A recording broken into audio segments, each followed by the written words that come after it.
The path is identical to the one you walked an hour ago.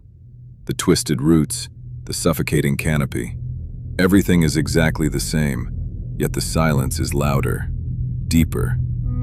You look down, and your boots step over a fresh set of prints, the same prints you made 10 minutes ago. It hits you with a cold rush you've been circling, and suddenly the damp, rotting scent of the jungle shifts. It becomes heavy, thick, like a lit cigar burning hot in the shadows. You aren't just lost, you are trapped. Welcome back to Mythra.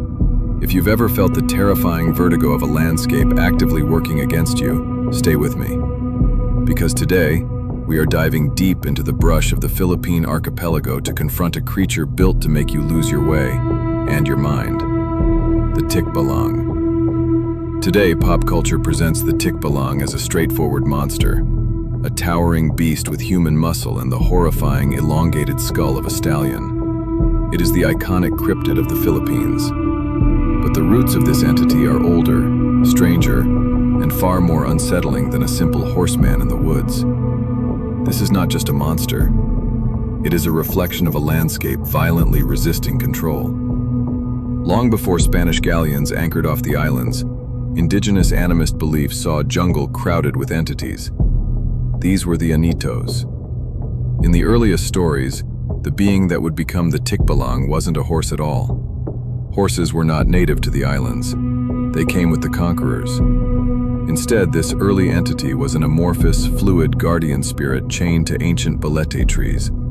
It was a master of illusion, capable of appearing as an old man, a familiar friend, or an alluring woman. Its single goal? To pull unwary travelers deep into the most isolated, deadly pockets of the woods. It was folklore serving a grim lesson. The forest demands absolute, quiet respect, or it will swallow you whole. But mythology is not static. When the Spanish forces arrived, they brought steel, religion, and massive beasts the locals had never seen. The cultural nightmare of the formless trickster spirit began to violently collide with the terrifying physical reality of the Spanish conquistadors' horses. The Tikbalang calcified. It transformed from an unseen terror into an aggressive hybrid nightmare, the ultimate symbol of indigenous resistance wrapped in the conqueror's own terrifying beast. Yet, folklore rarely leaves you to die without a fight. If you feel the path pulling inward, and you smell that ghost cigar, the cure is shockingly simple. You must strip your shirt off and put it back on inside out. This act of deliberate subversion is said to shatter the creature's spell, turning reality right side up. But there is a bolder, darker story. Legend whispers that the beast can be tamed.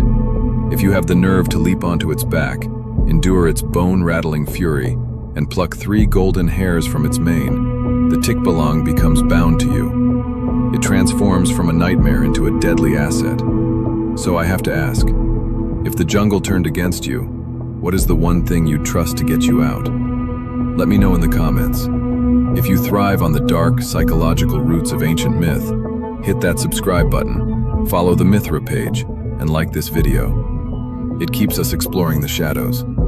Until next time, remember, the path you know might just be leading you further in.